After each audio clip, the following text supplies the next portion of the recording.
Do, do, do, do, do, do, do.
Okay, let's go here. We'll open this up.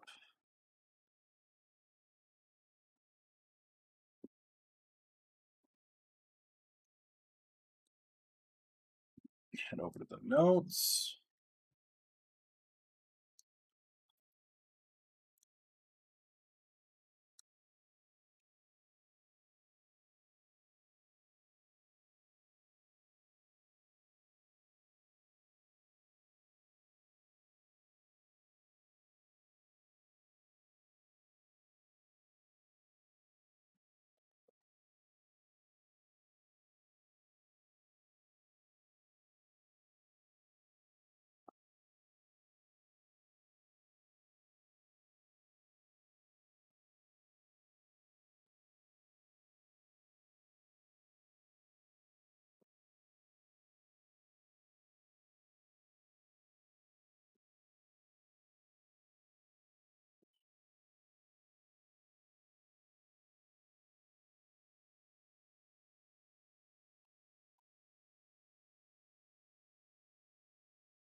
Hey, how goes it?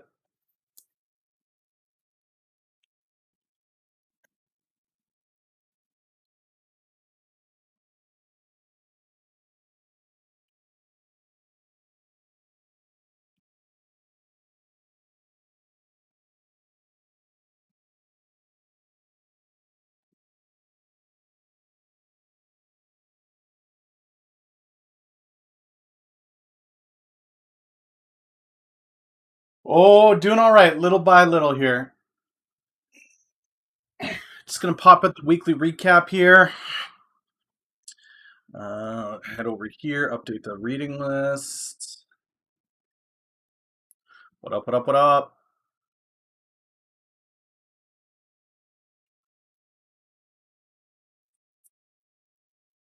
What's up? Good to see y'all. Okay, so let's go here.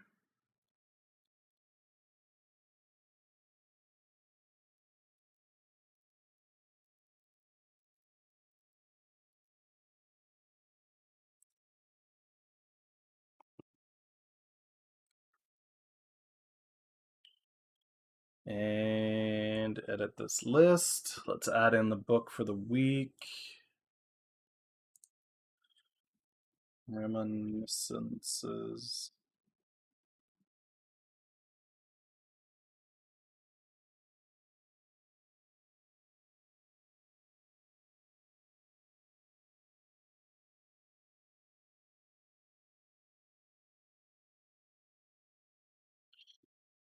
All right, this week's book, guys, Reminiscence of a Stock Operator. What's this? Oh, it allows me to talk about it.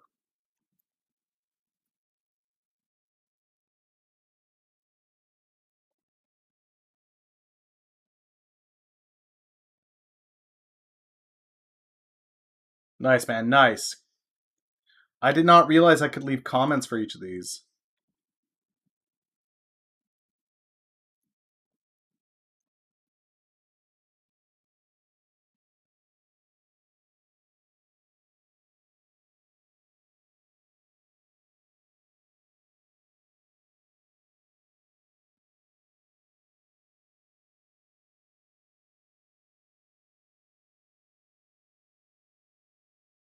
Well, that's just a good practice. I'm going to go in and mark these. There's a few of these that I want to mark though as what not to do.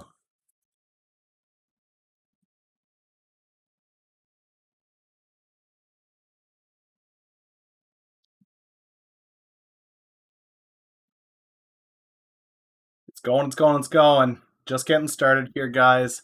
So the list is now updated. Book of the week was The Reminiscences of a Stock Operator. This will now be, before you read Culture Code, this will be the first book that I recommend people read. It's an extremely strong example and proof that the market echoes and repeats. There is nothing new, and you can just expect to see this continue to take off. Um, a lot of really, really sound things in there.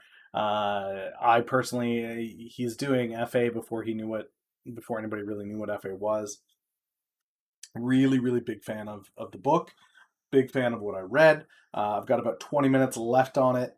But I'll finish that up. The bulk of it's done. It was a longer listen, about 7.5, 8 hours of listening. So it was a long one, but definitely worthwhile. Definitely worth listening to. So that's there.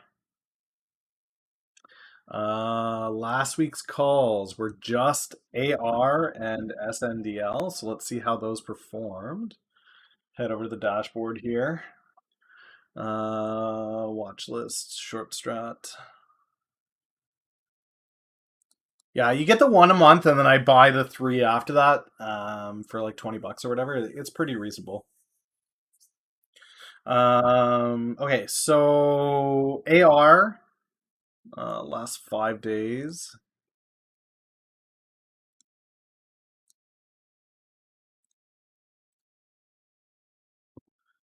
Um,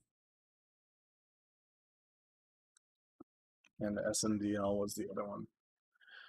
Okay, so had I entered SNDL at the start of the week, it would have been 135. It would have finished 208. That would have been a win. Open on this was 241. Close on the week was 242. It would have been a small gain on the week, but it still would have been a gain. I probably would have exited when it entered this kind of 250 range, which would have been a decent gain. SNDL, to be fair, why is this a year? This is not right. Not right. 5 days on the hour. I would have entered the week at 115 and finished the week at 208. So the two plays for the week again, it looks like they would have paid off very nicely based off of last week's due diligence. You guys can always go back and look at the weekly recaps. There they are. SNDL, entry on AR, and then MECAC was the other one that we had looked at and we were talking about.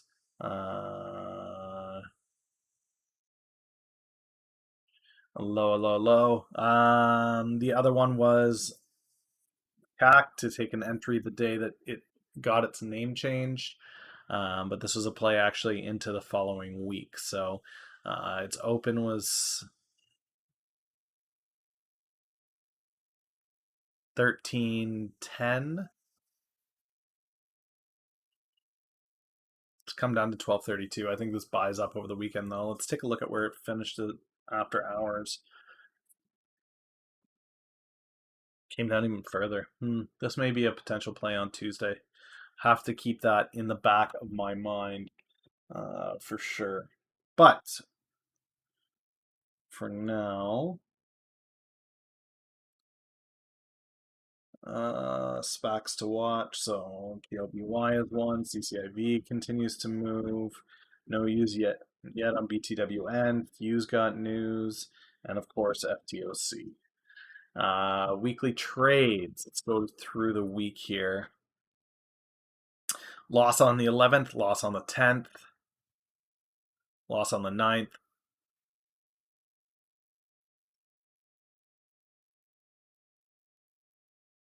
Where is February 12th?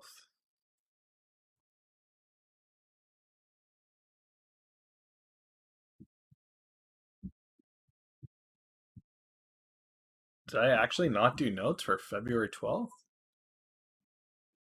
Wow, that's the first day I've missed, I think.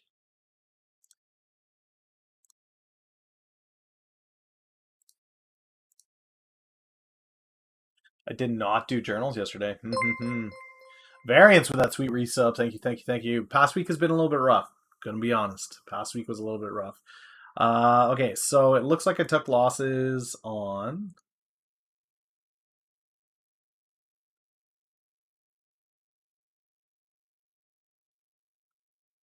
Exited on a loss on BTWM because it wasn't moving. I guess it's because I didn't really trade yesterday, right? I can go back and check the historical orders. I don't have that off the top of my head, but I got out with a gain. Okay, so loss on this day was Mattel after hours.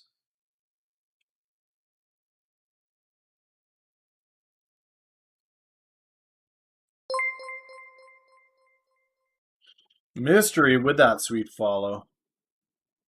Guys, if you're new to the stream, make sure you let me know how you found the stream, what it is you trade. I am always interested to find out how you guys got here. Okay, so Mattel was on a loss. AMTX. Exit on a small loss.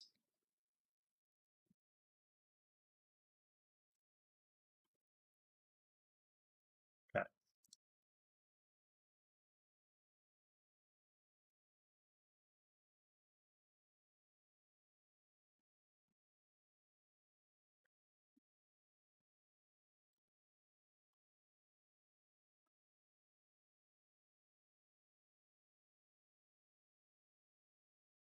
Am I still bullish on Zemetic with the pullback? Yes. Headed into March, guys, I'm very bullish on Zemetic. Okay, so the losses that I took, guys, were actually to move cash into other positions. Moved about 25K into SHG, which is my GDRX play. That's already up almost 2 grand for me before the close on Friday, so that's working out well. FTOC I'm down on, but ultimately I think Payoneer is going to be a win, so I'm not going anywhere on it, even though I have a 1394 average. I will not DCA on this, though, with a 26,000 holding.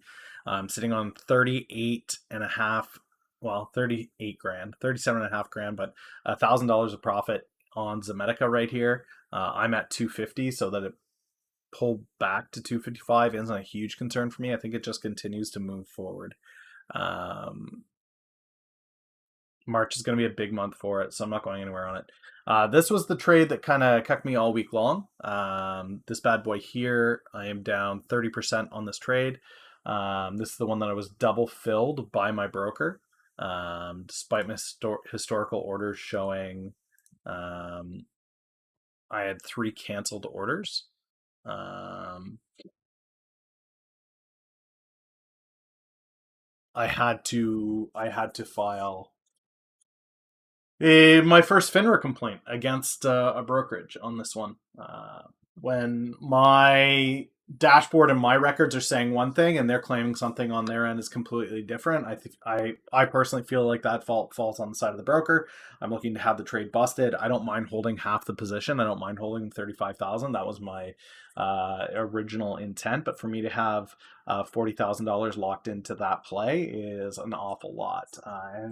The reality is, if I can't get that trade busted, that $40,000 is going to be locked and loaded there until they get around to legalization in the States, which is, who knows, Q3, Q4, hopefully by April, but unlikely given that the snail's pace that they're moving. So currently I've got 40,000 of my portfolio locked into T-God, and it's not going to go anywhere.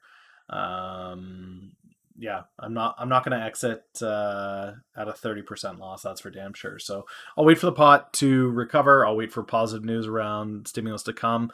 But unfortunately, what this means is day by day, guys, my positions are going to be locked pretty much in place.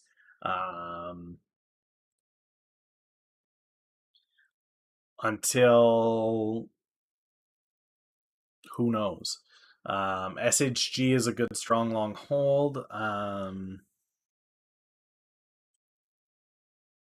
The other two positions that I'm in are Zomedica, which is end of March, so at least till the end of March on that. And then FTOC, they said first half of 2021 they were looking to get this done, so by June.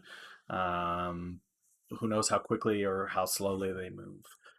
So the reality is I don't have a lot of liquid capital to be playing with over the next little bit, at least until the end of March. So most of the stream days are going to be spent just doing due diligence, seeing if there's any better plays out there that I like.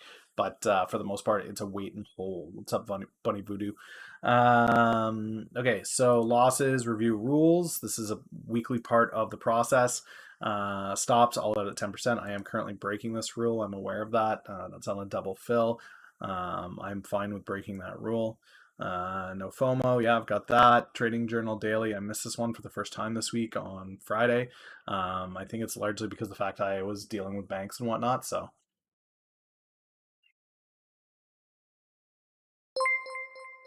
I'm not sure. It would have to depend on the price move because I think I see FTOC at around 25, $30 after it becomes Payoneer. So it would have to be a move that's indicative of that. Blank space blank. Thanks for the follow, man. Much appreciated. Let me know what you trade, how you found the stream. Sizing targets are good with the exception of the double fill that I got from the bank, but I can't do anything about that. Don't marry positions. I'm not marrying any of the positions that I had. If I see something better, I will consider moving into it, but I don't see a ton of that out there right now. Uh,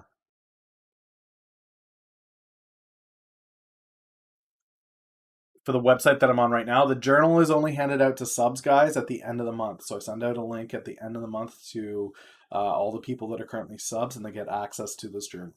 Are you Canadian margin, US margin accounts linked value wise? No. So when I pull up my two accounts, guys, you're going to see that there's two different account values. So this one's listed as, this is the US margin one. It's listed as 67.7. The Canadian margin is book cost, total value 54,000 right now. They double filled me on T God.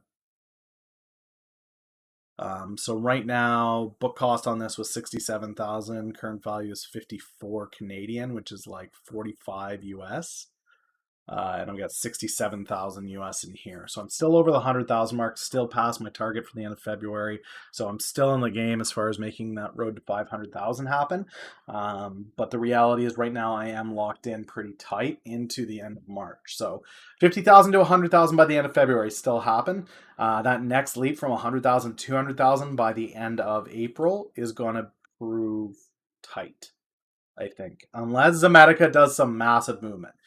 If Zomedica goes from 250 towards 10, okay, well, then I'll be okay. Um, would you not move to IB since this isn't the first cucking TV is giving you? IB's done the same thing. IB's cucked me like this before too. I would not move out of TD on this.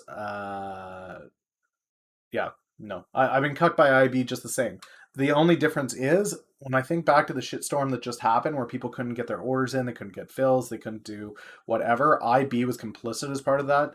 They're under Apex clearing, they're not self clearing.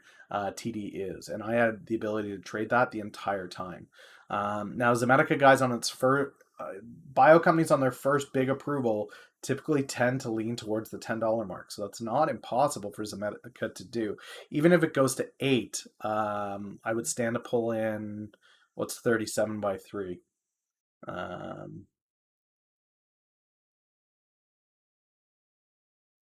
37 by 3, anyone? 90, like 117 grand I'd make on that. So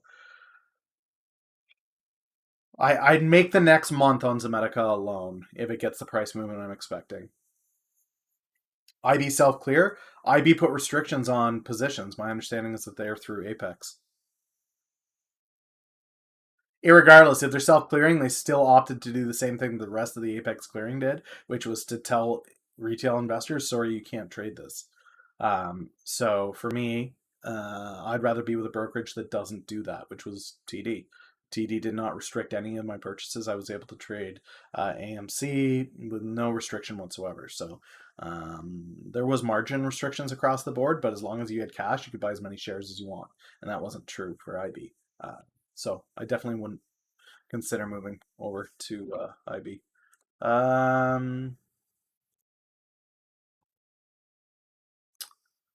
Pop in the Discord voice as well here. Uh, do I trade big cap? I do not. This is a growth portfolio that I'm working on, JLo. So the stream set the target to go from 50K to 500K in a year. Um, yeah, so for me, I can't do that using big cap stocks. I think it could. I think there is a chance for it to do 10. There bio stocks, like I said, traditionally do lean towards that. There is that opportunity there for sure. Whether it does it or not, that's a different thing, but um, there's a possibility. Their initial orders on that new platform are going to be the bread and butter. If Trueforma can go like gangbusters out the gate, then I think there's a really good chance that you see Zomedica run up to that $10 mark. Um, what about Tills? I don't know what you mean by that. Okay, so going back through these ruled guys, trade reality, stick to 2 months goals, can't go broke taking profits, stop listening to professionals, rise early, work hard, consider spin-offs, equity, equity, equity, clear it from the board when you exit. I have been doing a good job of that. Take your time when placing an order. I did great with that this week, which is why I was particularly pissed off that it got screwed up at the brokerage side and not my side.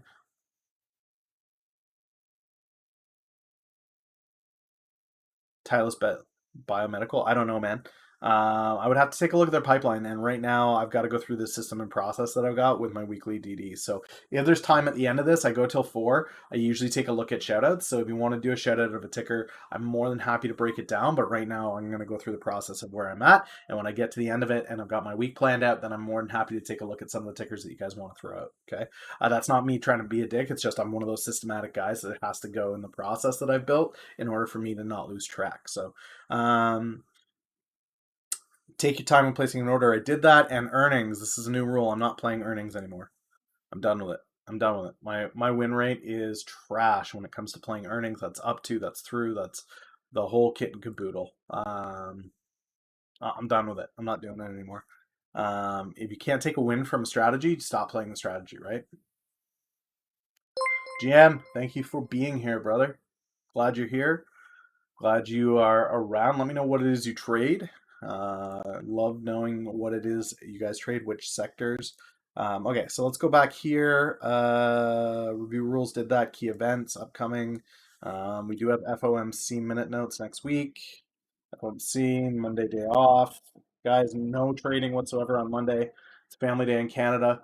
Do I give any courses? No. So, GM, my opinion on courses is this. If I was to put out a course, the second I hit publish and put it out there, it would be obsolete. I trade on qualitative fundamental analysis, which means I look at headlines and news and gauge how large groups of people are going to react to that news. So, there's not really a course on how to do that. What I do provide to people that are new and learning is a reading list. And these are all the books that I have used personally to craft my own trading methodology. And I think that they're of value to people. It's also another small way that people have been able to support the streams. Purchases that you guys make on that reading list, of course, I get an affiliate fee of some kind off of it. But SHG has been invited to present at BTIG on February 17th through 19th. Yeah, I'm already deep in SHG. I've got, how much do I have sitting in there? I got a decent chunk. Yeah, I got 25 grand in there right now. And I was able to buy it on the dip. So I got it at 160. I got an average 163 on it. It's sitting at 175 after hours. So I'm already up about 2 grand on it. And this is the third time I've played this for just like quick gains, 3 grand, 4 grand. So if I could take, if it could go to 2, that would be fantastic. Do I make good profits?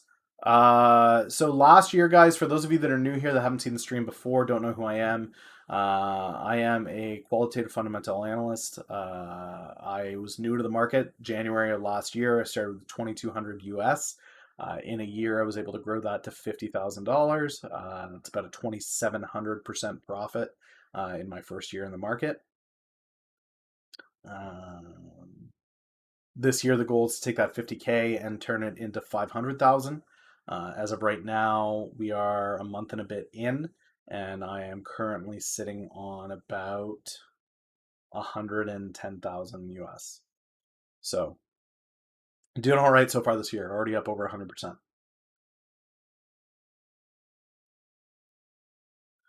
And that's the aim of the game here, guys. None of this is financial advice. This is educational. The reason why I do this publicly is because I get bored and my wife thinks I'm crazy when I'm talking to myself in the office. So it's always good to have people to talk at and with and around. Um, I am going to file my taxes as trading being my full time gig, in which case I claim it as income, all of my gains. I can claim my losses as expenses and I can claim my gains as gains, but it's all as a salary. On what age you started? Last year, so 35 was my first year in the market. I've been at this a whole whopping year. Share lover, thank you, thank you, thank you. DMAC, thanks for that follow, man. Guys, if you do follow, I want to know who you are, what you trade. Let me know. But let's keep going here. So next up, guys, this has been an absolutely invaluable tool, the weekly catalyst on Seeking Alpha. Now, typically, guys, Seeking Alpha is a hit or miss, but this weekly catalyst is proving quite useful just to give us a focus and an overview of a lot of stuff that's going on throughout the week. So maybe let's go to the main page. Maybe it'll be here. Here it is. How did I get started? I just started. I had over a decade of experience working as a digital marketing consultant at the executive level. And then I figured I could apply that knowledge to trading the market, my ability to understand large groups of people and how they react, how they buy things. It turns out I was right. So a decade of experience in digital marketing, then I transferred over to this. I don't trade charts, guys. I don't trade candlestick patterns. I don't trade technicals. I don't trade uh, necessarily off of business reports.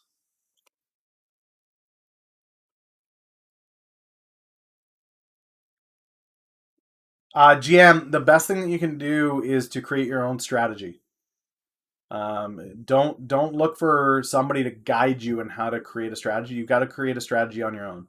Every trader in the market who's successful in the short term and the long term has their own edge. They have their own strategy, their own ways of looking at things. When people ask, how do I learn to do what you do? You can't. You're not me.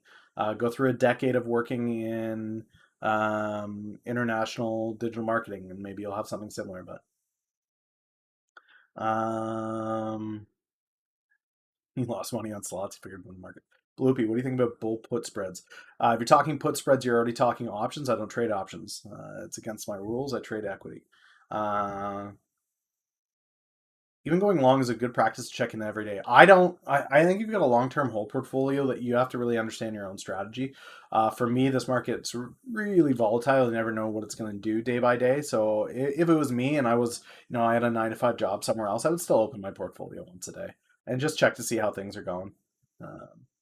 But yeah, guys, if you have options questions, I'm not your man. I keep shit really basic and very simple. I buy equity low and I sell it when it goes high.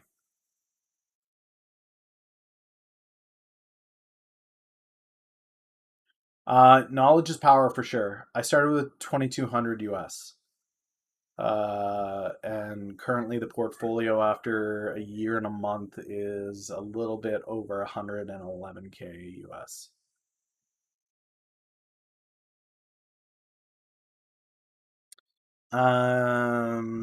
All right. So, seeking alpha catalyst for the week. Monday is an off day.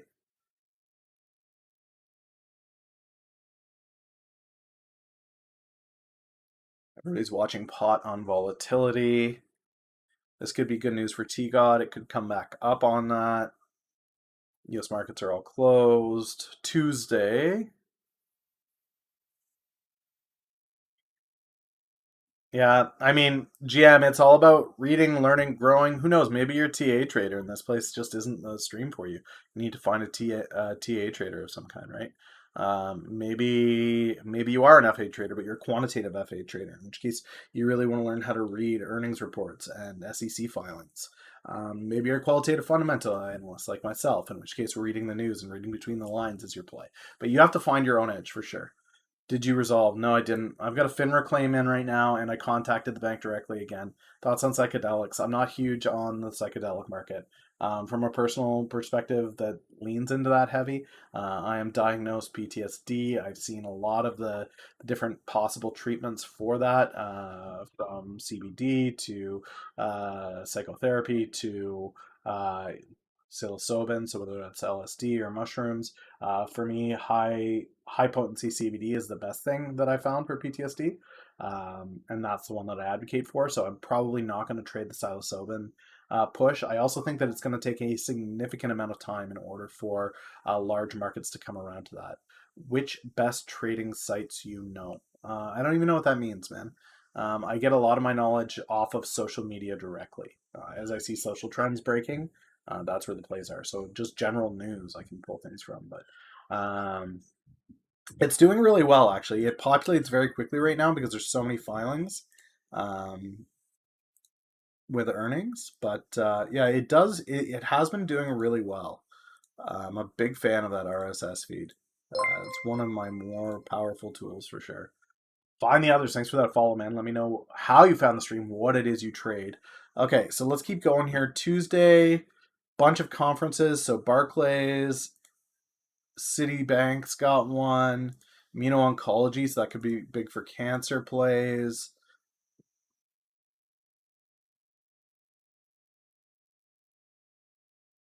13 Fs for major hedge funds are coming out, so that'll be big. We'll be able to see where people are sitting as far as the major funds go. Bloomberg is good for that. BBC is good for that. Financial Times can be good for that. Yahoo Finance actually does a pretty good job with it.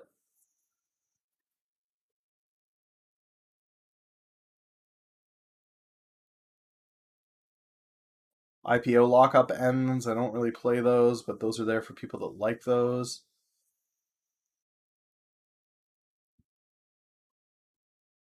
That may be a play. FDA approval. It's outside my price point. I'm going to get early info on SPACs. You won't get early info because the people in SPACs will have disseminated that information before it hits the feed. Yeah, AKs. I like the 13 Fs as well. The Def 14s.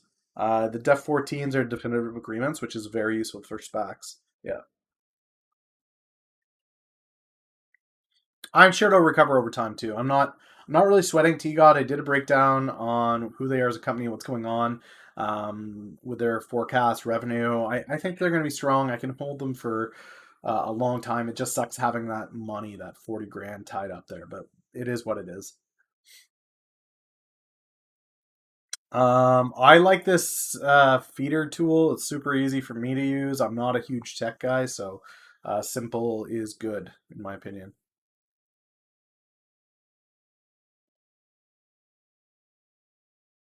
I think their Q4 earnings are going to be good for them, Grave. My only problem with that is they're so deeply tied to PPE that when PPE falls off, they lose all of those contracts. Like it stops being a cash cow for them. There's no way to pull that money back in. So I'm not in them currently. I like SHG better on the long run. I like the team at SHG better. Um, but it's not a terrible play in my opinion still. Um,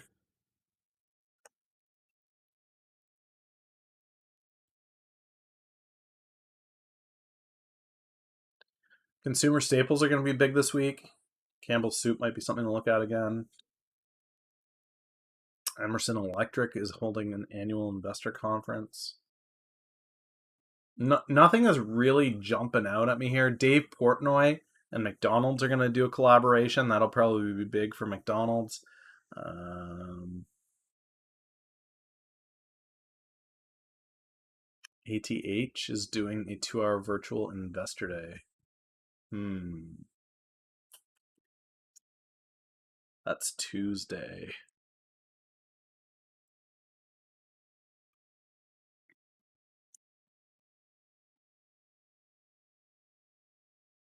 Good afternoon, Cobbler.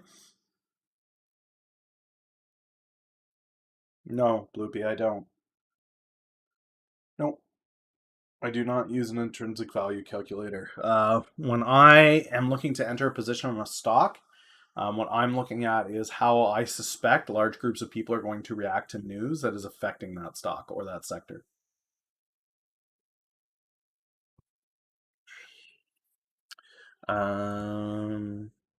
So that one could be an interesting play. I'll have to take a deeper look at ATHX though to understand what it is that they're doing.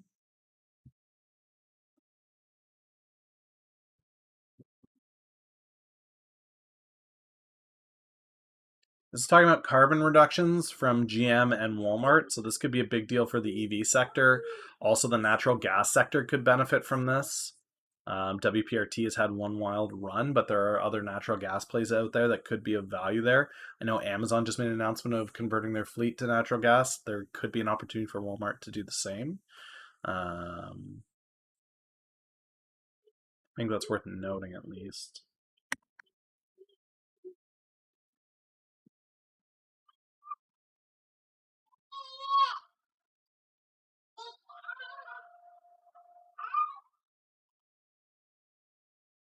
That might be something to look at.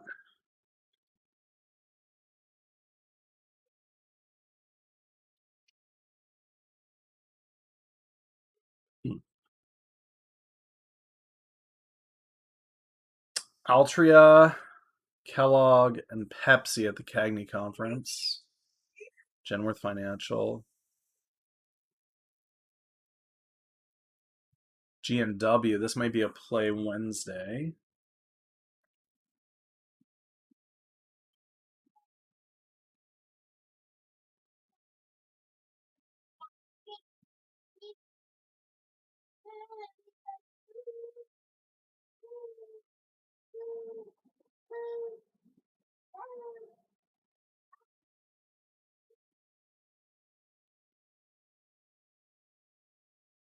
FOMC meeting notes are Thursday.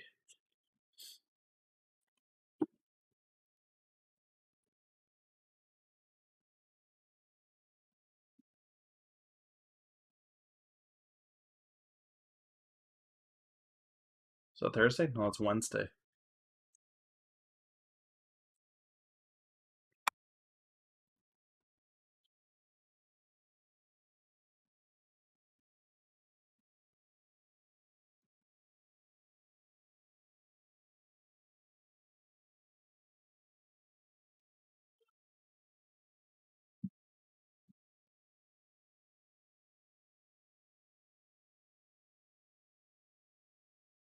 Walmart's got its investor day.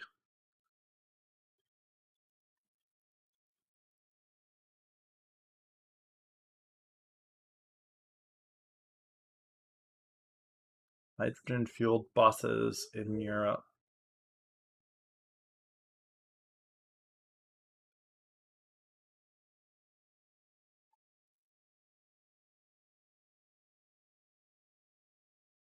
So I don't really see anything. Hello, hello, hello. I don't see anything here for Thursday.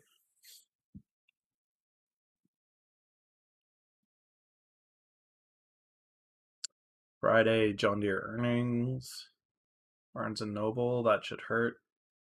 THRM, Nestle, Coke, Newell, Colgate.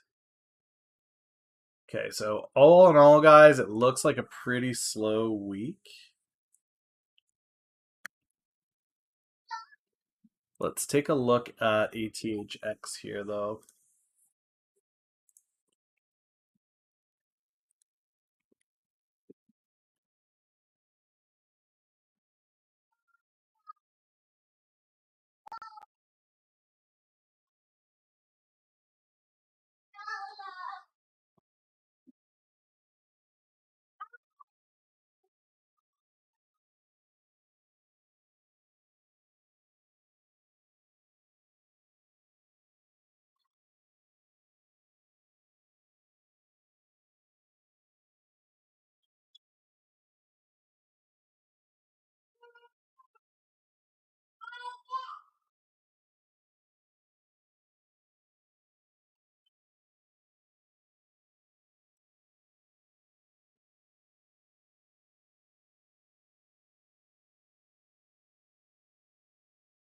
What? Weird.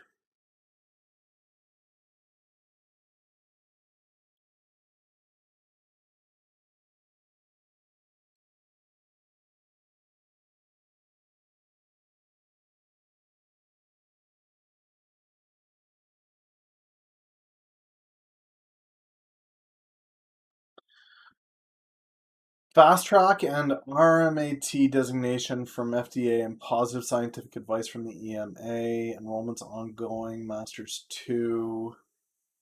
Treasure Helios enrollment expected to complete 2020 Q4. So that's already completed. Priority review designation. So they're coming closer towards the end of. Hmm.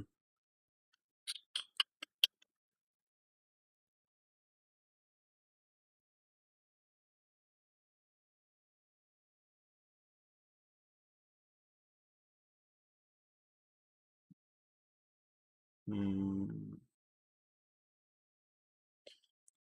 They're still too far out, in my opinion, on this. What are your thoughts on Rita's volatility concerns next week? I don't know what her volatility concerns are. Jay Brooks, thanks for the follow, man. Much appreciated. Let me know how you found the stream, what it is you trade. I don't know what her volatility concerns are. That's not basic bitch stuff. That's more complicated five-headed stuff.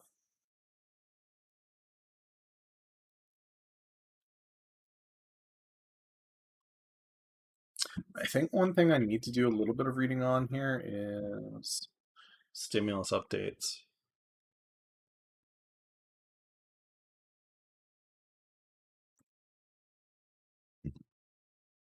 How often am I looking at financials on what?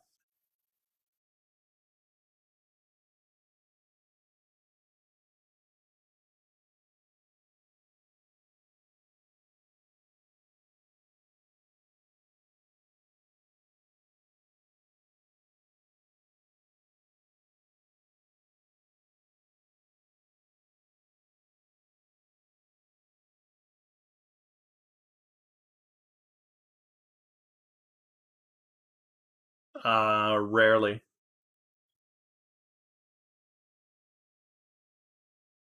I'd be a quantitative fundamental analyst. That's not me. Quantitative FA traders often look at the financials inside the company. For me, I'm trading the market psychology, so it's qualitative. It's different. I'm looking at general sentiment and chatter around a position. Thoughts on IPOE? I think Chamath is due for a solid run. IPOF is of more interest to me for sure. Uh,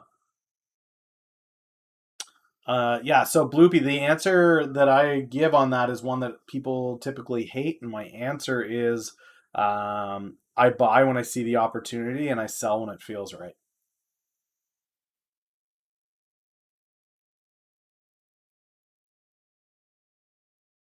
Yeah, IPOE is less of an interest to me than BTWN or IPOF. IPOF, I think the fintech sector is just going to be massive this year, and that's where IPOF has committed to targeting. So that for me is the bigger one for sure. Jessek, thanks for that follow, man. Much appreciated.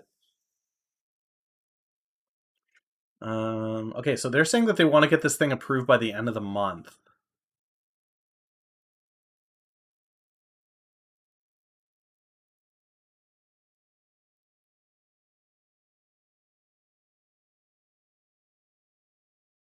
They're hoping March 14th is when this thing is through. Yeah, and it's difficult because I'd love to be able to tell people like this is a rule, but there is no rule for me, and I think that provides me the ability to stay out of hot water as far as offering financial advice goes. Because if I drop a rule of some kind into a chat, people then start trying to operate on that rule, and then that rule comes back to bite me in the ass. But if it's only I enter a play whenever I think it looks good and I get out whenever it feels right, you guys can't really play off of that, right? Other than you going out and creating your own trading methodology, which is something that I highly recommend. I've been seeing deposits should be out by the 24th. I'm not seeing anything here that indicates that. I don't see anything that says that. I see the House hoping to have this done by March 14th, by the end of February, and then the Senate has 2 weeks to approve it and get it to Joe's desk. What kills me is he's got the ability to do this, to just push it through, and he's not. He's trying to play politics, and I think that's to the detriment of what needs to happen here. But ArcF is doing great this year, as is definitely hot sector. Yeah, Arc is hot. That's a Kathy Woods thing. It has less to do with the sector and more to do with Kathy Woods, I think. Her transparency and her holdings has been huge. And you can see that because it's not just ARC-F doing well. There are a lot of ARC funds that are doing quite well. So Kathy Woods is to be applauded for sure. You want that ARC-X. Everybody wants that ARC-X, wants that space thing. Even though the space industry is not actually serving any clientele yet and it is a shell game, everybody wants that ARC-X because it's hype, right? And that's exactly what QFA is. Um,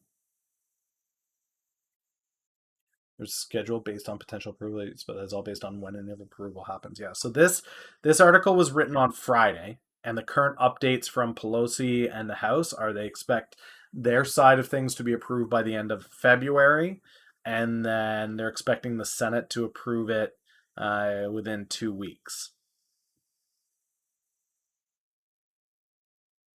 It would be nice if ArcF bought into FTOC. If they picked up Pioneer, that would be huge.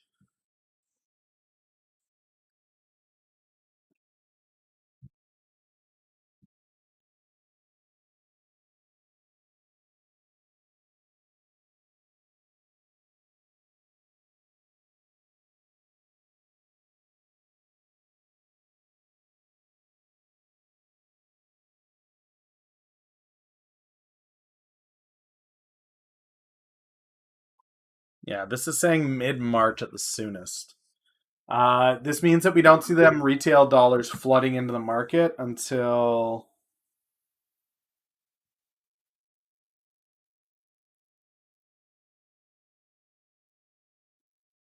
mid March, which doesn't, for me, knowing that I'm locked into my positions until then isn't necessarily a bad thing.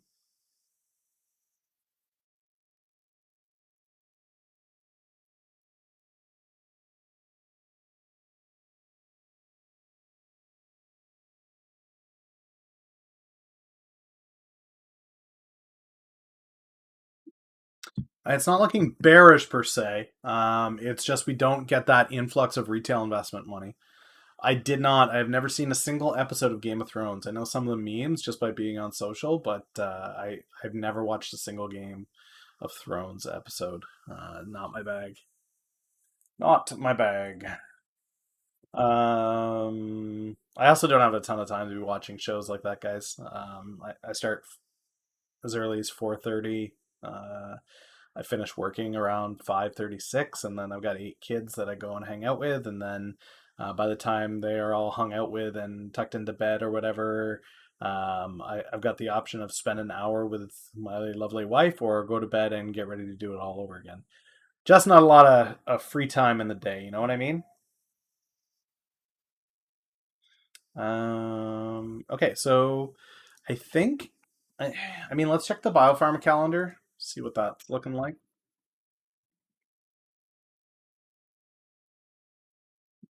Yeah, just trying to lay out the plan for next week. I won't be around Monday, guys, with markets closed, but how you watch it at work? Well, when I'm at work, I'm typically live streaming or I'm on somebody's stream live, and I just don't have that ability. Okay, so let's check the FDA calendar here, see if we've got anything of note. This one's overdue for sure until SPPI can get its approval in South Korea.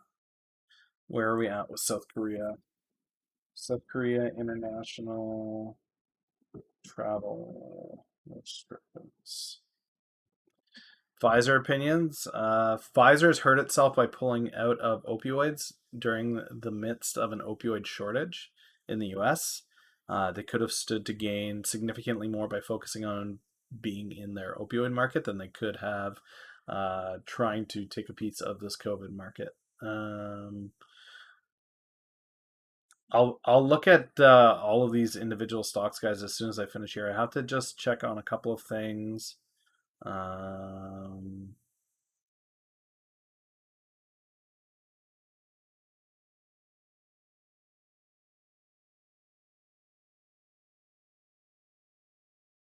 Okay. Hmm. Hmm. Doesn't look like anytime soon on that. So let's go. Let's sort this by stage. April, April, April, March. It has to be before February 19th. 28th, 25th, 25th.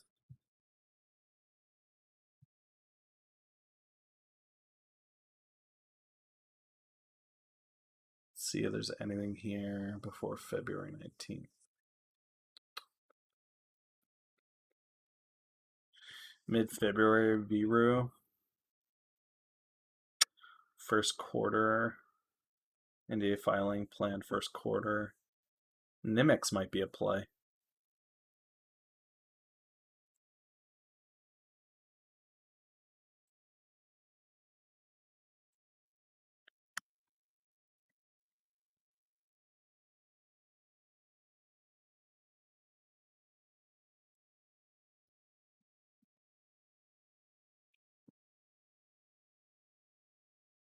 I do not own any AQB currently.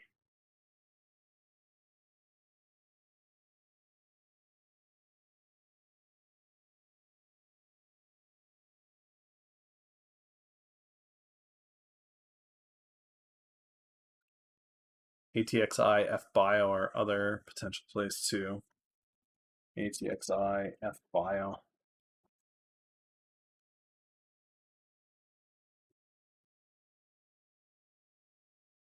Looks like ATXI, FBio are working on the same designation, so I'd rather just trade FBio on that.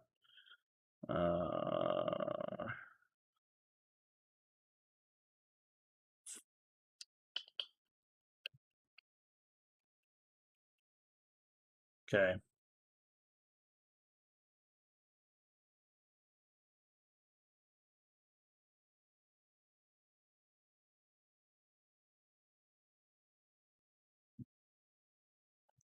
Okay, now we're down to phase 2, so there's nothing else there that I want to look at. So let's take a look at Nimex and what the heck that is, what it does. Yeah, first week of March is too far out.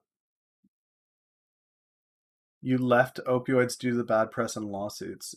Depending on the company that you're in, that's definitely something that's relevant, Neural. However, there's an opioid shortage due to COVID, like the U.S. has never seen, that the world has ever seen. So those that have opioids that are properly controlled, like ACRX with Dasuvia, are standing to be in a very prime position as we dip further and further and further into an opioid shortage. Those drugs like Dasuvia are going to be extremely crucial. Um,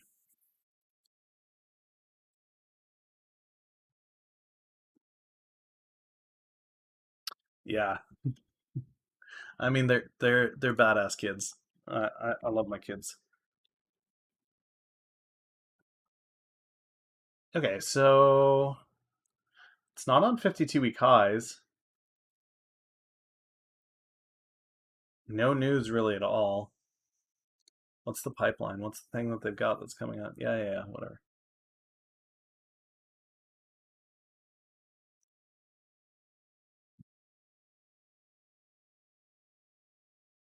Benign prostate hyperplasia. Prostate hyperplasia.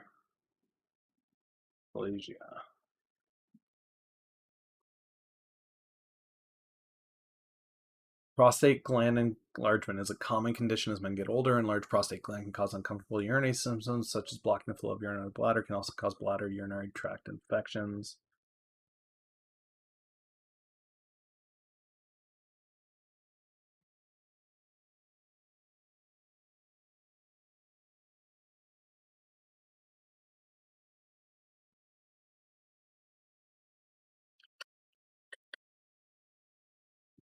Okay, that's not a huge market. I'm not a huge fan of that.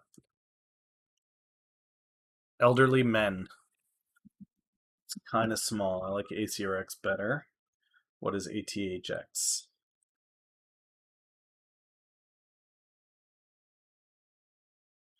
J&J is pretty well diversified in the long term. They do so much more. They're a little bit like Procter Gamble, but they also have a pharmaceutical side to them. J&J has some potential in that aspect, but by and large, most of these COVID plays I'm not a fan of long term. I don't think that they retain this. And I think there are things coming down the pipeline from smaller pharmaceuticals that weren't able to get the test through as quickly as some of these bigger guys, where their designations, their drugs that they're creating or the treatments that they're creating are going to be more effective than Johnson & Johnson or Moderna or Pfizer. Burlacidin is one that keeps popping up over and over and over again and is still in the running. It's still being tested by the federal government. That's iPix that's doing that. So, what other sites do you look at for company information? Yahoo Finance I'll pop into as well, depending on the details that I want. But for just a general overview of what they do, like a snapshot of company, I find that Seeking Alpha is quite effective for that. So, ATHX.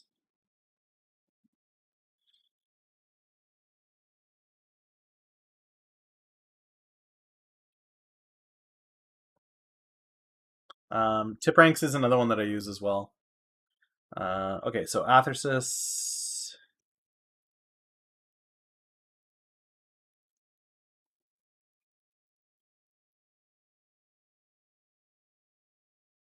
What is an ischemic stroke?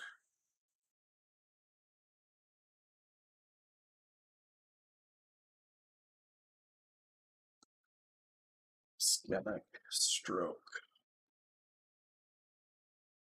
Ischemia, cerebral ischemia is type of stroke is caused by blockage in an artery that supplies blood to the brain.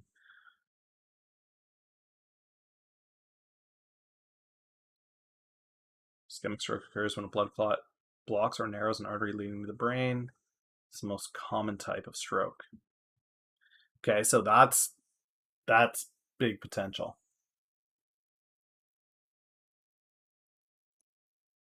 This is treating the most common stroke that there is. Okay, ACRX is the opioid play. And then FBio.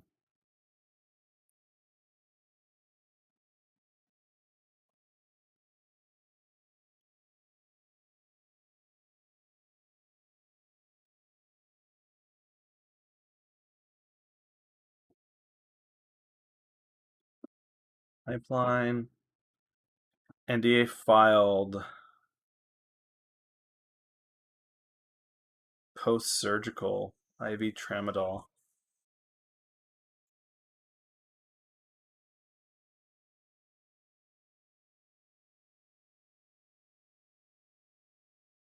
What was the bio calendar for?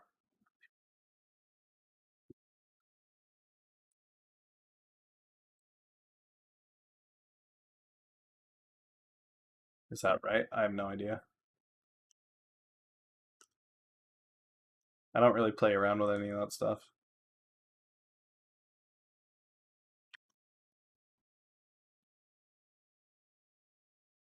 I have no idea. Tramadol is definitely an opioid play, but I don't know that that's necessarily what they're refiling on. That is what they're refiling on. Okay. Hmm.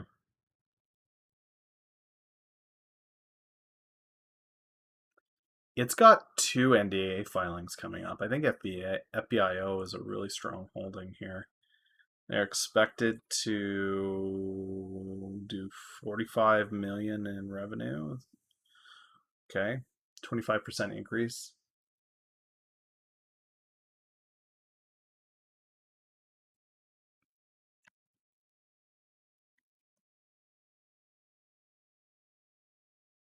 I'm losing on my own leaderboard. That makes sense. Um,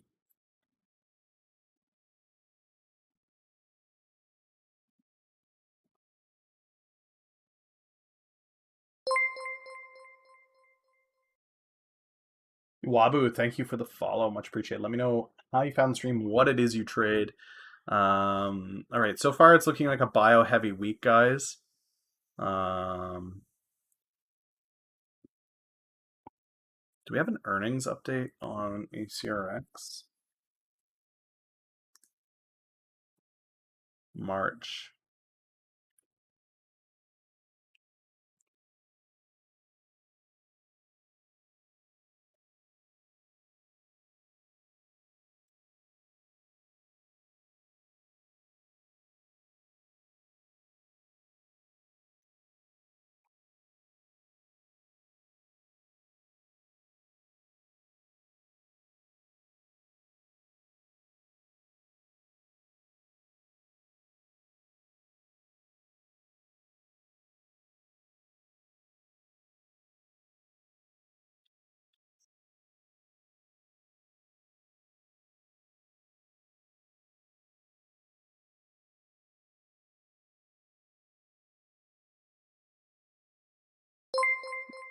Yeah, I've been on ATRX since $1. Well, sub $1. Um,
where is G&W right now? 411. And Oceanwide is talking about buying this for $5.43 a share.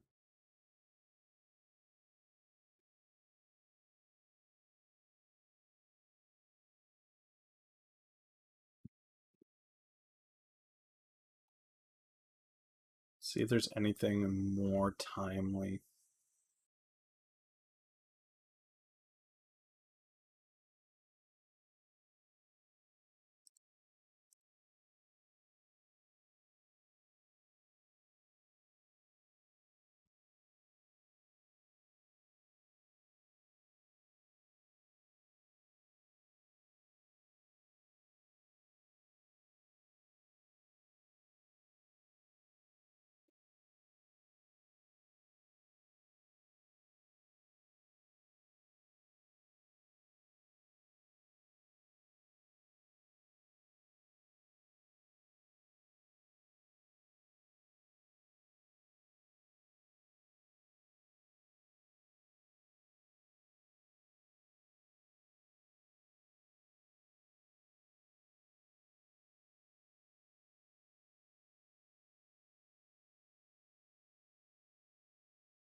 Uh,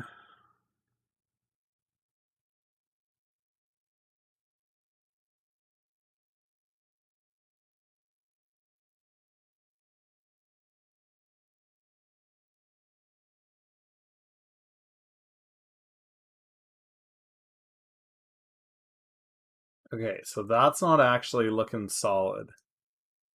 This Genworth thing.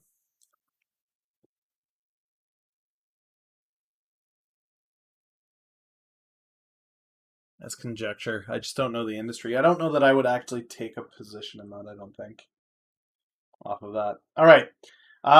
It's 2:30 now, guys. I'll go to 3 o'clock. If you guys have tickers that you want, I'm going to open up a notepad here.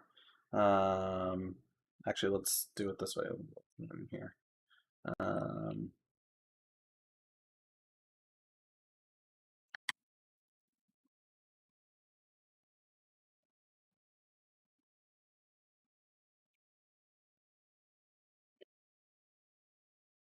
Yeah, but if that company if Oceanwide is coming in and buying it for 545, then I will definitely take a look. All right, you guys just throw the tickers out in the chat. I'll make a list of them. I'm gonna do this for a half hour. I'll do it till 3 o'clock. Okay, come on in. My sweetness. You gonna do stocks with me? Yeah. Okay. Okay. Nvidia, ITRM, CCIV, Talus. PG, shoot me the ticker on that. AQN, CTG, FRBK, PSEC, SIDM, CLBS,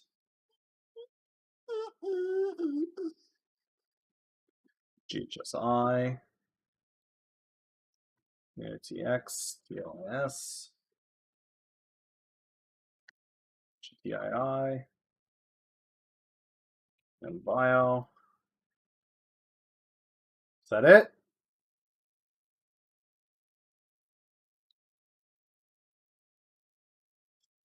ASRT, CMDZ. Oh, to me. Okay.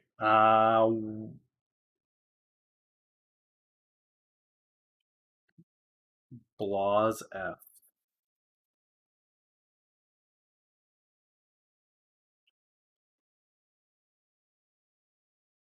CAMPH.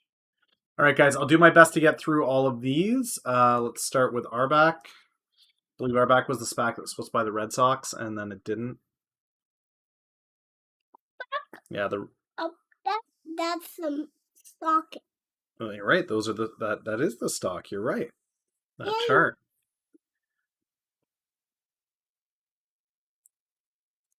Okay, I'll add those last few guys, but that's it. Because I don't know that I'm going to be able to get through all this in a half hour. So that's good. Okay.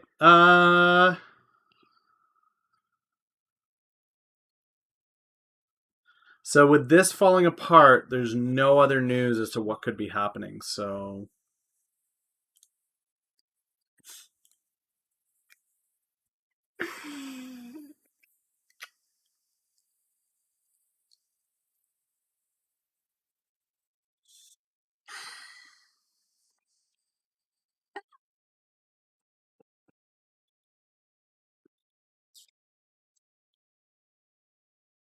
Hey, those nuts, Daddy. That's the stock market. So the guy on Arbac is Billy Bean. He's the Moneyball guy. He has a tendency towards success. So while he may not be getting the Red Sox, I think he does have opportunity to succeed moving forward. It's going to be a long hold though, because you never know what that SPAC's going to go for next. So that's my opinion on that one. Hey, we. That's a small mirror and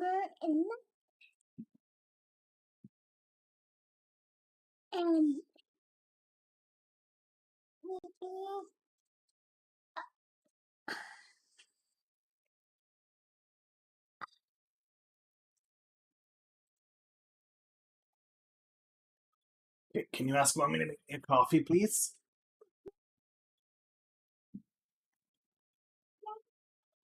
Moneyball. Okay, NVIDIA guys, this is semiconductor shortage. I know that I'm bullish on it. More and more I'm seeing semiconductors being short, especially as people are looking also to NVIDIA for a solution with Bitcoin. So yeah, this is a semiconductor BTC play. I don't need to dig deeper than that. I'm bullish on it just from those two things. ITRM, what can I do for you, boy? No.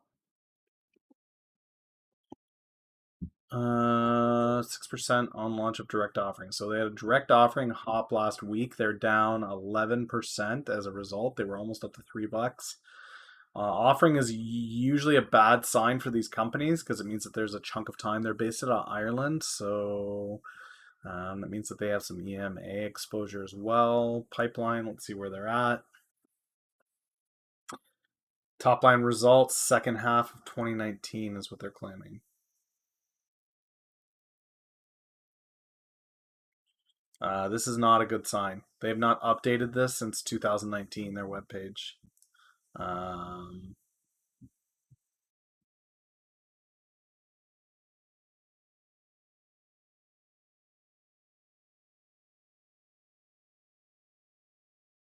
yeah, I'm gonna go with no.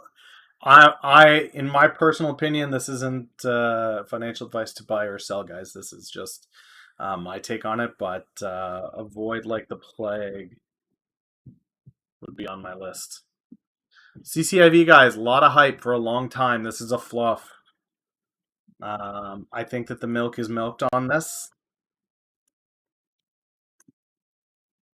Even if you get that confirmation, I don't think it's going to run. So,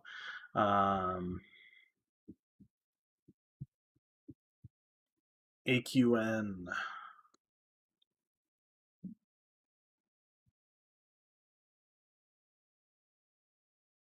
Green energy. I'm bullish on that. It's based out of Canada, though.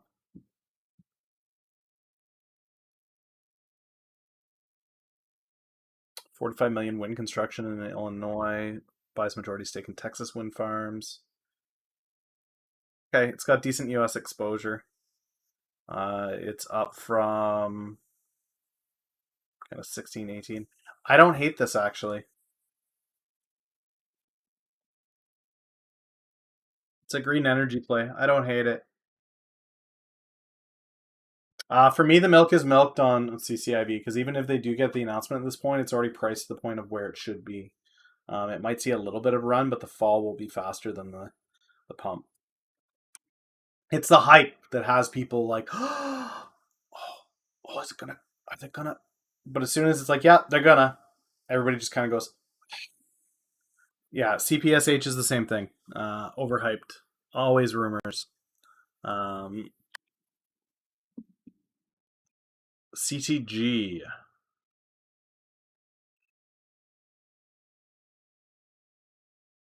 Europe, India, North America.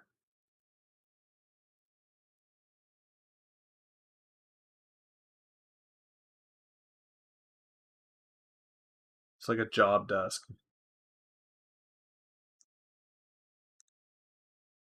Uh,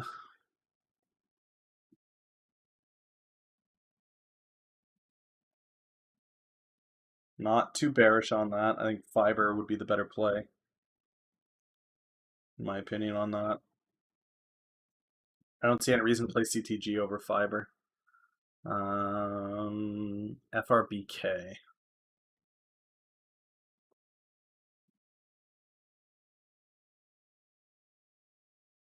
Based out of Philly, Republic First Bank provides a range of credit.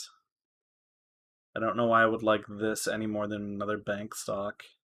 For the last 10 years, where are they?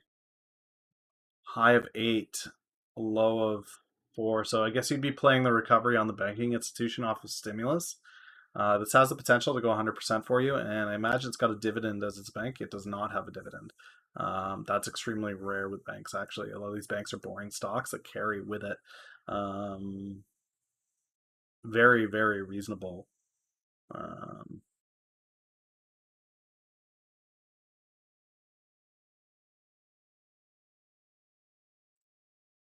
positions. Bank, no divvy. All right, PSEC. No problem, man. No problem. PSEC. This is not coming up because I spelt it wrong. It's on a K. PSEC. Prospect Capital.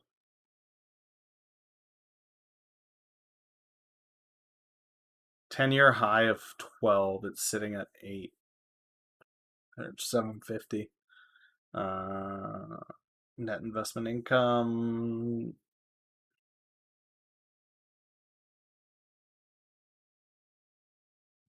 Well, this specializes in everything. Dividend on this one. There's a dividend yield on this. It's 10%. It's not bad. This wouldn't be a terrible divvy play.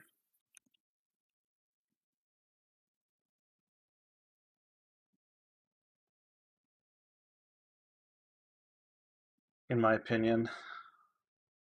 If that's something that you're genuinely looking for, is a dividend play. I'm not a huge fan of it. CIDM, guys, this is one that I played before. I took a profit on it and I got out. They bought Screambox yesterday. That's good money. Horror film, I like this. This is actually going to go on my weekly recap.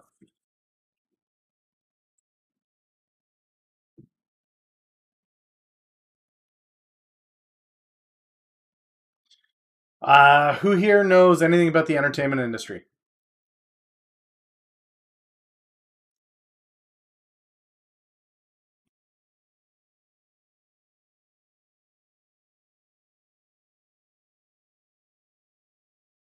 Okay. Of all the genres of film, which ones tend to be the most profitable? I'll give you a hint. It has something to do with this article we're looking at.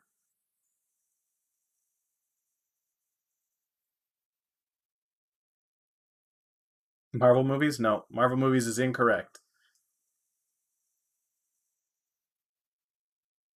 It is the horror movies, guys. Okay, so let me give you a breakdown of why, okay? So let's say you're a studio, okay? And you want to make, let's say, Avengers, right? So Avengers Endgame. Everybody's like, wow, man, that's awesome. It's such a great movie. It's fantastic. Okay. So now I'm going to put up The Purge, okay? Everybody remembers The Purge, right? Okay. So let's say you are the person who is creating a movie. You've got the cash in your pocket. You can hand this money to somebody and say, make me a movie, and I get the gains on it, right? Production costs of Avengers Endgame. Production costs of Avengers Endgame. $356 million, okay? Box office, Avengers Endgame. 2.798 billion. Not bad. 2.8 billion, right? So 2.8 billion, and it cost them 356 million to make, right? So what's that? Like 3 6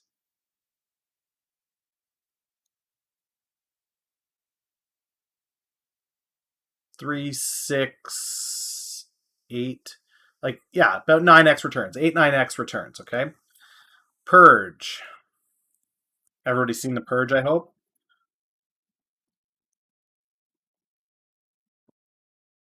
Purge cost $3 million to make.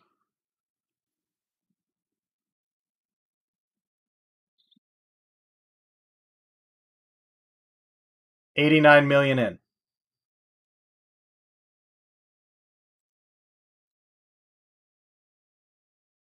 Not to mention it then spurred a series of films that each produced over $100 million a piece.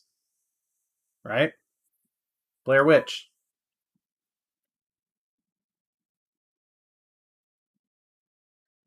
Blair Witch production cost 300,000 US.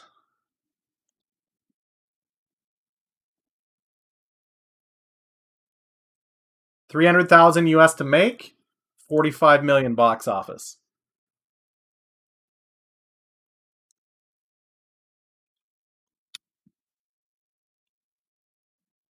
Paranormal Activity production costs. Paranormal Activity box office. 15,000 to make Paranormal Activity. 193 million US. Okay, yeah, we'll stop there. But you guys get the point, right? So why is this news so important for Cinedigm? Is because right now we're heading into an era where whoever has entertainment can get it, right? Yeah, you could have financed it. Exactly. So that they are acquiring this as well as their acquisition of Fandor, which is the Netflix of independent film, I think CIDM is in a really good place. Now, I have traded CIDM in the past. Let's see here. Historical orders last. Maybe it was in the last 60 days. Let's see. CIDM.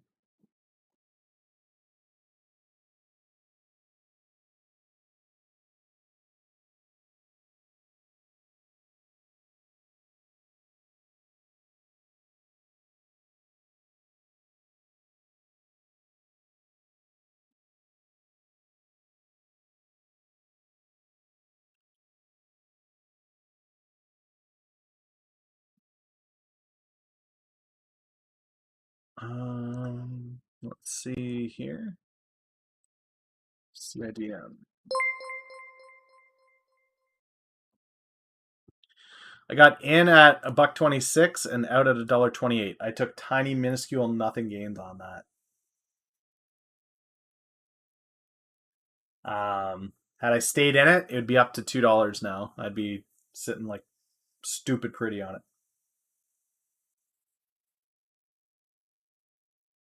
This week was not good to me. No. I mean, it wasn't bad to me either. I did take some gains on the week, so it's not terrible. I'm still up over the 100,000 mark. I can't be in that mindset of like, no, I got my ass handed to me. My bank double filled me on a position that I didn't really want to be double filled into, and I'm left now staring down the barrel of exiting on a.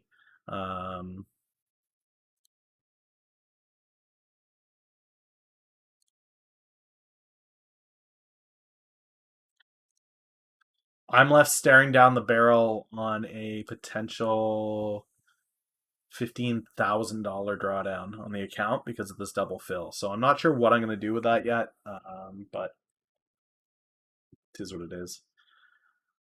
But yeah, that news on CIDM is huge, in my opinion.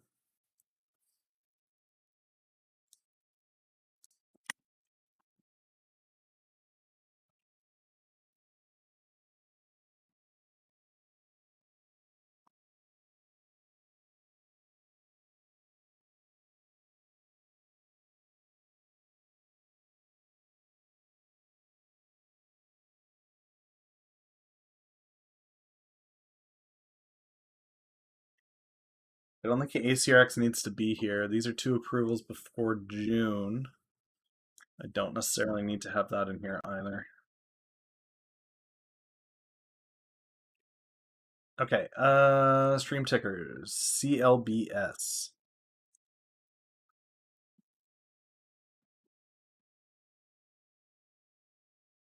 They took an offering. They fell 20%, adjusted back to 245.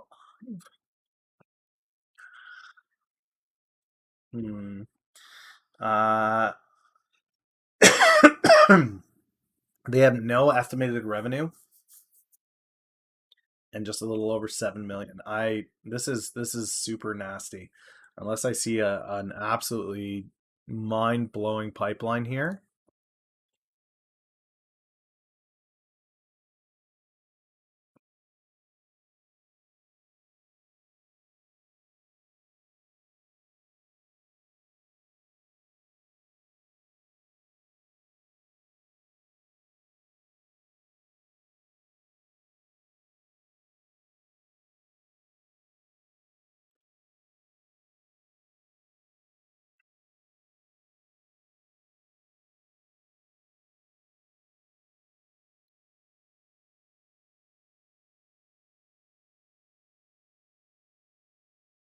Yeah, this is a dumpster fire. CLBS. I wouldn't go anywhere near that. GHSI guys is a compliance play. I played it, Guardian Health. I don't really care about its latest Malaysian news. It's a compliance play. You're playing it on something similar to the other compliance stocks. Can I add sends? Yeah.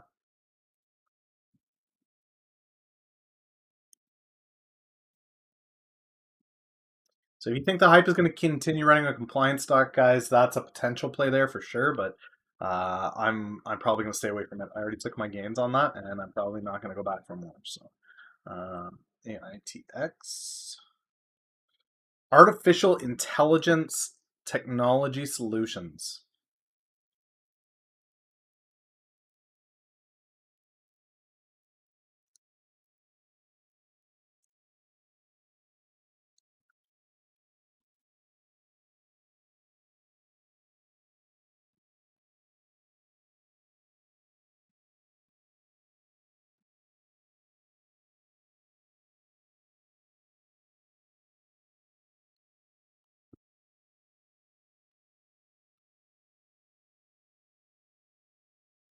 Artificial.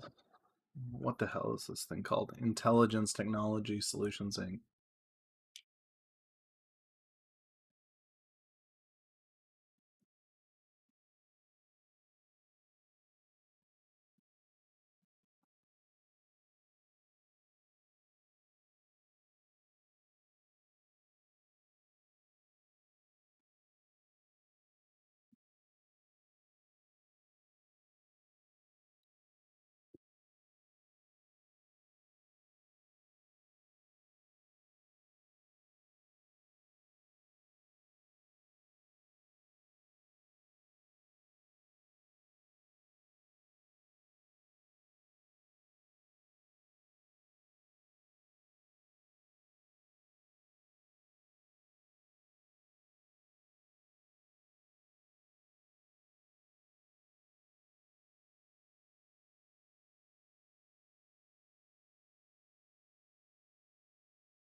Geisha, if I have time, I will, but there's a lot there. I don't pay for alpha, no. Tip ranks has been pretty valuable. Okay, I kind of want to go to Edgar on this and see what their actual sales are. Yeah, ITX.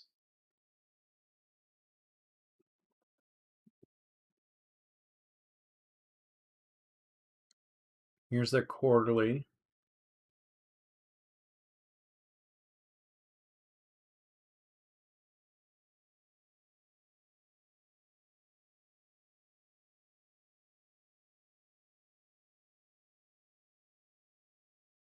Doubled their assets, reduced their liabilities.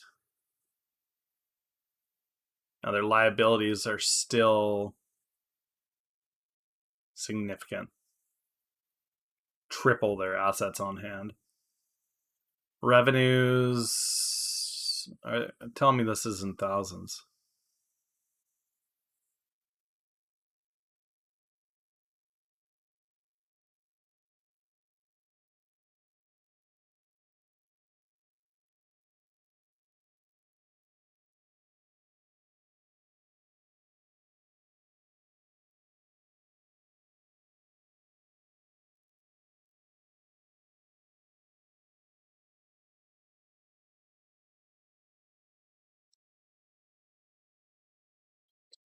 Okay, they pulled in a gross profit of 189,000, and it cost them 2 million as a loss from operations.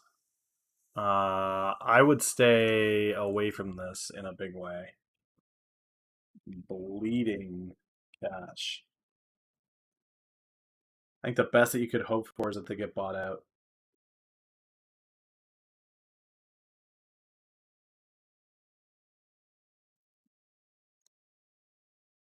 TLIS. This is an IPO. I don't go anywhere near bio IPOs. Bio IPOs are plagued with biodegradation. I would not go anywhere near that.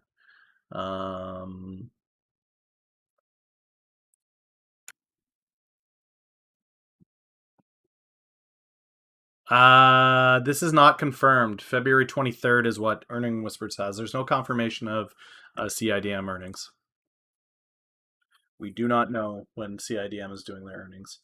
GTII, Global Tech, based out of New York.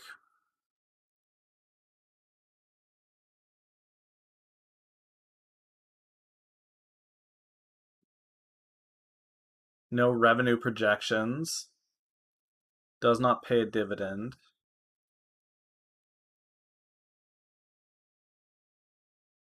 Quarterly report. Let's take a look at their last one.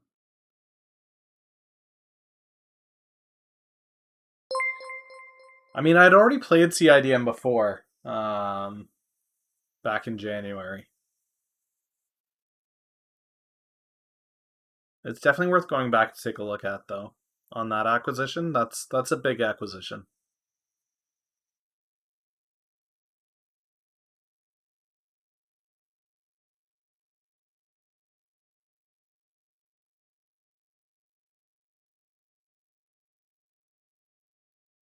Pile of liabilities. 3 million in liabilities and 44,000 in assets. Yuck.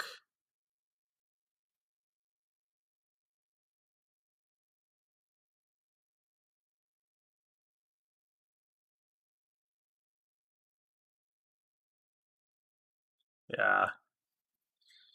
Gross. I'm not going to go any further into that. That thing has a boat anchor. The thing has a boat anchor of debt around it. I would not go anywhere near that. And buy them. Glad you made gains on it if you did, man, but I won't go anywhere near that. Mustang Bio. It's a COVID play.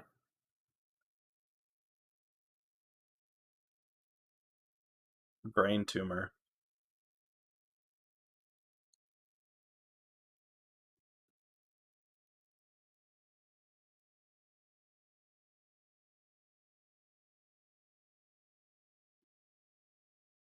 $2021.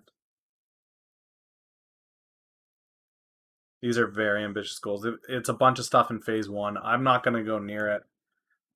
All phase one. Doesn't plan to exit into a phase three at any point this year, so. I don't trade phase one bio. ASRT.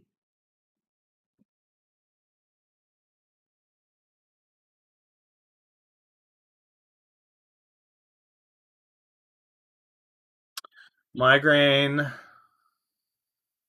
Acute pain. This is a similar play to ACRX. It's pain management.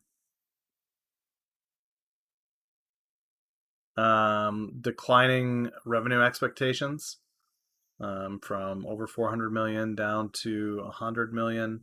They're not showing any forecast for sizable growth either. Low growth, pain management. I like ACRX better. If I was to play something like that, I would. Guys, I'm not going to add anything else to the list. I was supposed to be done at 3. Yeah, we'll get through what's on this list, and then I'm gonna head out of here. CNDT.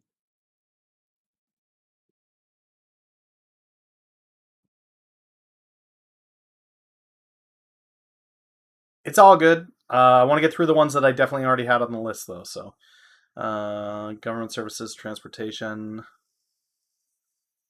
Again, now they crushed their last earnings.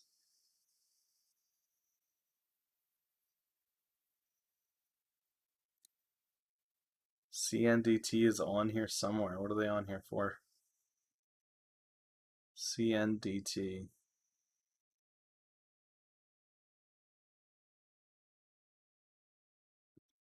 Companies due to report earnings when elevated implied volatility based on options trading include blah blah blah blah blah. Options volatility also elevated in earnings reporters and Conduit, which both saw share prices rally last quarter after in the after-hour session immediately following earnings. So because they had such a massive crush last quarter, there's implied volatility heading into this. This is an IV earnings play, and I have just said that I'm not trading earnings. So not for me, but there it is. That's what it's trading on, is the hype that it's going to outperform like it did on its last earnings. I think that's very unlikely, but if it does, sure, maybe it'll run. I know that Apple is a great stock and it had phenomenal earnings and it didn't do jack squat. So, not a lot of people actually watching earnings unless there's a massive beat on it. Palantir, guys, Palantir's a long hold play. Like, if you're fretting dollars on this, understand that Palantir in the next 10 years is going to be, in my opinion, a $200-300 stock. Like, this is a long-term hold play. This is not a fly off the seat of your pants. This is a Martini Rita special, hold for life kind of deal, in my opinion.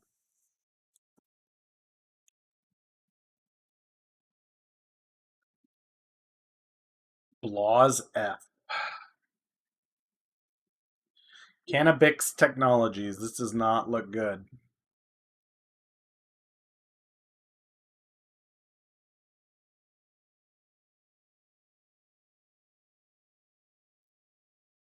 Eleventh state in the country to allow the legal sale and purchase of marijuana under the new state law. Adults over the age of 21 may own 30 grams of cannabis, 500 milligrams of THC in pot products, and 5 grams of cannabis concentrate.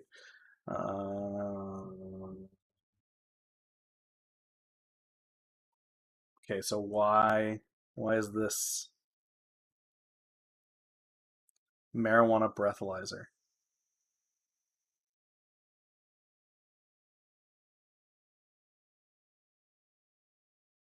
This is the play on Blaws, guys. This is it. This breathalyzer. This is the play on this. If you're gonna play it, I don't like OTCs. I'd probably look at it on the Canadian exchange. Um,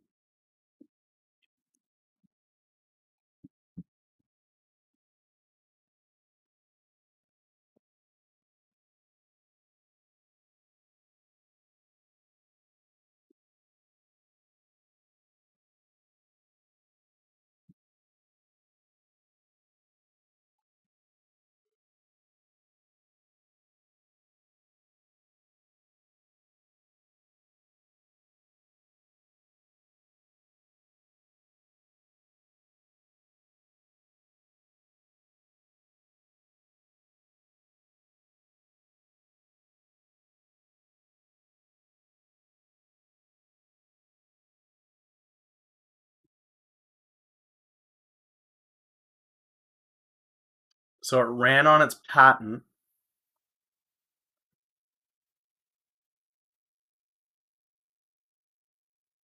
Cannabis isn't making money.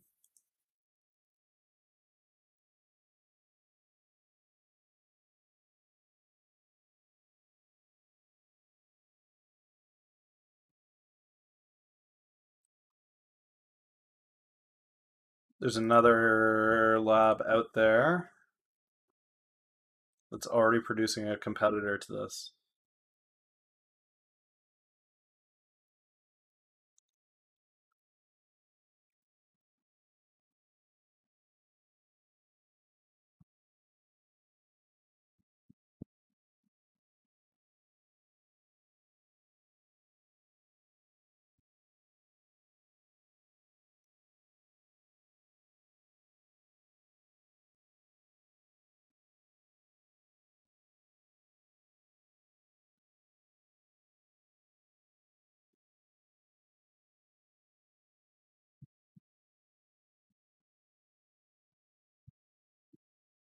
Uber, Dropbox, and WeWork are all invested in the competitor to Cannabis. Yeah, guys. I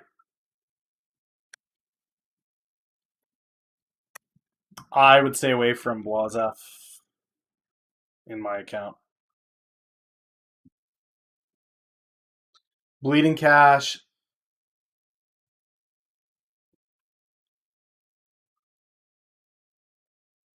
Um, it's great that you make gains on them, man. I love that you make gains on them. And if you're identifying all of these and you're making these plays ahead of time and you got gains on them, power to you, brother, because that seems to be your edge. That you can pick out these absolute pieces of dog shit that I would go nowhere near. And that's saying a lot because I play a lot of dog shit. But that you're able to identify these and make these plays ahead of time, that's fantastic. You've got a great edge on that. From here, though, from where they are, I see nothing to indicate that it's going to keep doing what it's doing. You've got a sound competitor that's based out of California. I think that they will get the most rapid adoption in the US over some Canadian company. Um, but if you can find these things before those massive moves, for sure, they're yeah. KMPH.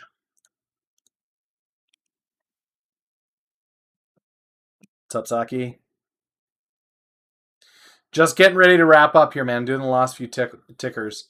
They get an FDA nod for their clinical program.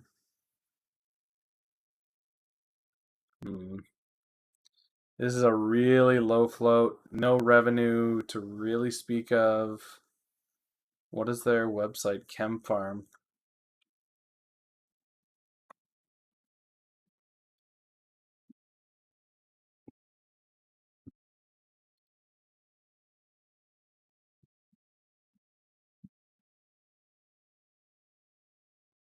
They've got a March PDUFA on methylphenidate. They have a single approved product on hydrocodone. So this is pain.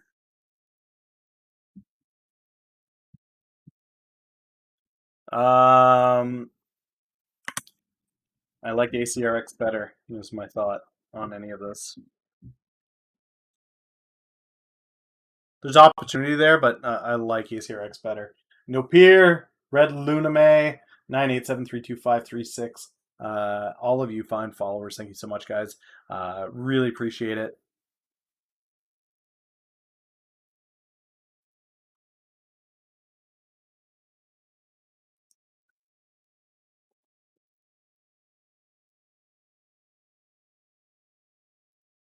Well, I looked up the ticker. Somebody wanted me to look at KMPH. That's this, isn't it? KMPH?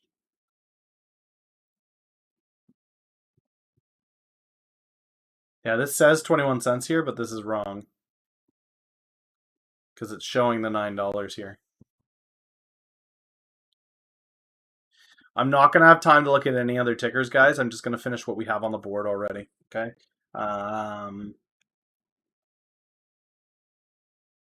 But Saki, you're around all the time, man. You can drop me a what's up on Tuesday and remind me, and I'm more than happy to take a look. I've looked at Aero before. I don't think it's a bad play. I'm kind of drowned out of the EV sector though. So eBang out of China sells Bitcoin mining machines.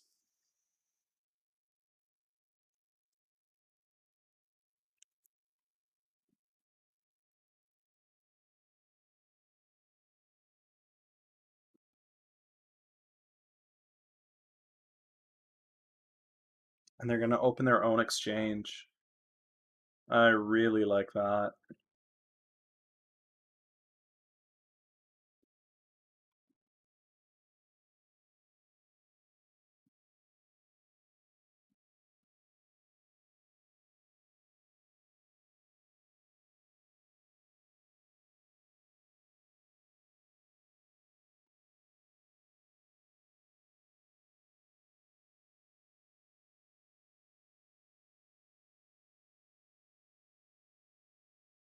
They're in Canada, they're in the US, they do Bitcoin miners, and they're opening a crypto exchange.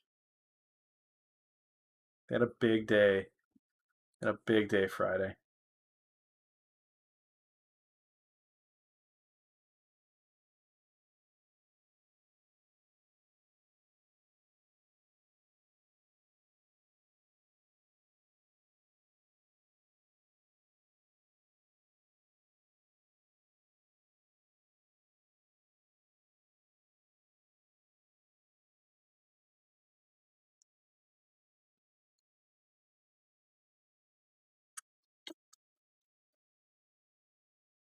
Yeah, I don't hate it. GNOG. Forecasted revenue. Mm-hmm.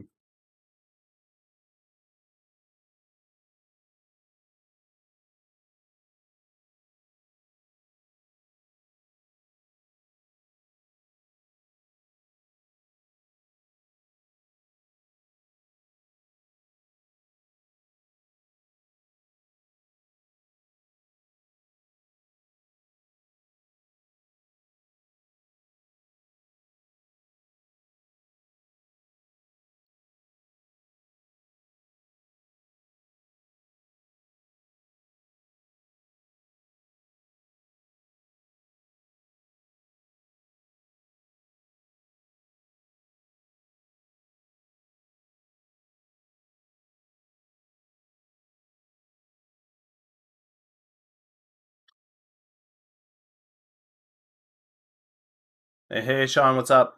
China did not ban crypto, no.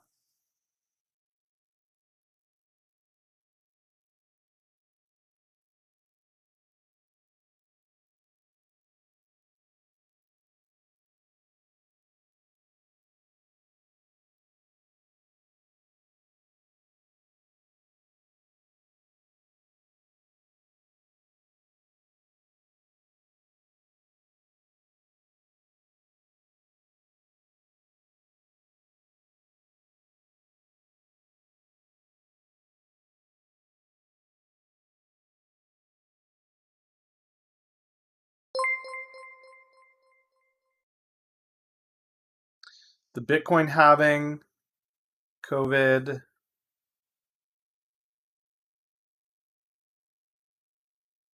Saki, thank you so much for that resub, man. You rock. I did not, Saki, no.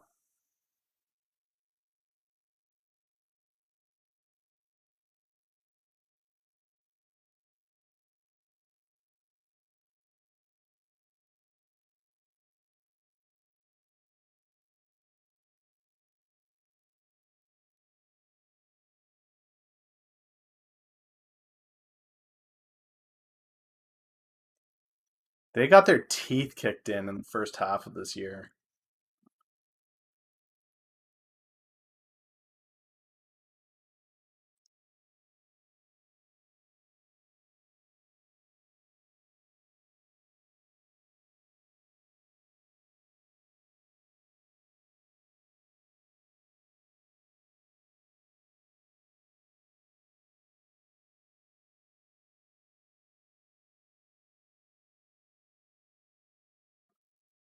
They're moving into Bitcoin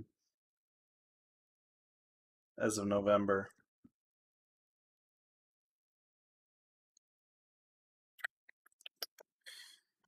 That may be the first China stock that I'm willing to take a look at. Golden Nugget Online Gaming.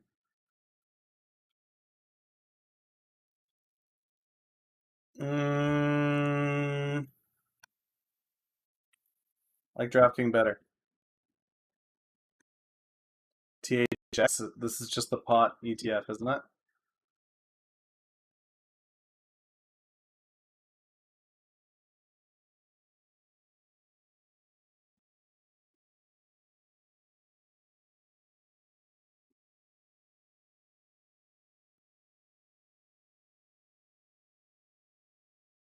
THCX, I think is probably what you're looking for. It's the pot sector. I mean, that it's down at 23, it'll probably go back up to 30. On legalization, how long are you willing to hold?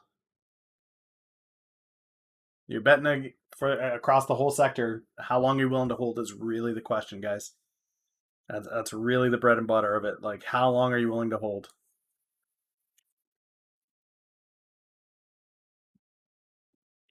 And last but certainly not least, Sens. So this one has had an absolute wild run. $100 million equity offering, 50 million equity offering.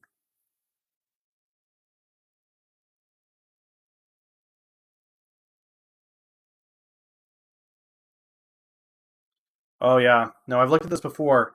I don't like it because there's gene therapies coming out to cure diabetes. So not a fan. Not a fan. That their tool is a glucose monitor. I don't like it. I think that they're going to be completely irrelevant in the next 6 to 8 months. There's gene therapies coming out, gene therapy treatments coming out in the next 12 to 18 months, guys, that are looking at probably being approved for not only type 2 but type 1 diabetes as well. What's up, Ryan Rios? I see you over on Facebook, brother. Yeah, guys, I'm not going to do any more. That's it. That's the end of my list. I'm done. I'm done. I'm done. But you guys are amazing. Thank you so much for hanging out with me today. This is the weekly DD that I do. Usually pop on around 1. Bit of a shorter day, but I've had a long, long week. Have an amazing long weekend, guys. Enjoy that. I'll be out of here with the fam. Valentine's Day with the missus, all that fun jazz. I'll see you guys Tuesday, 9 a.m. right back here. So if you're not following, make sure you do. I will see you later. And let's see who it is that we can raid that is currently out there doing the hard work that needs to be done, busting butt on a long weekend inside stocks and bonds.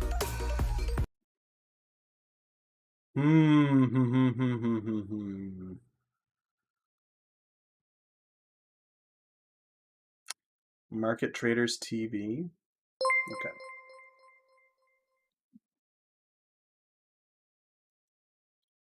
Do do do do do do do do. Rita's not on. I don't see Rita.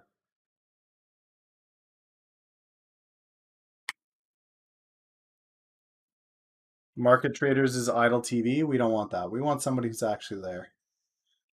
Mikey K is around. Mikey K is a good guy.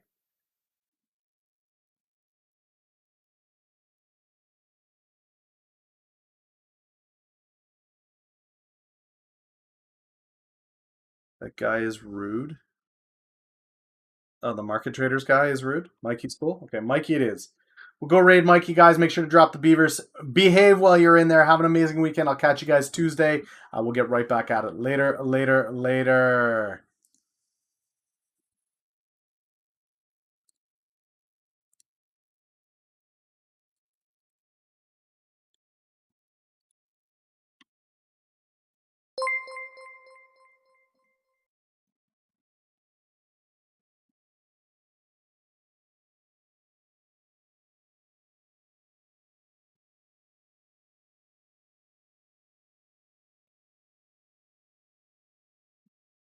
It's been a good stream.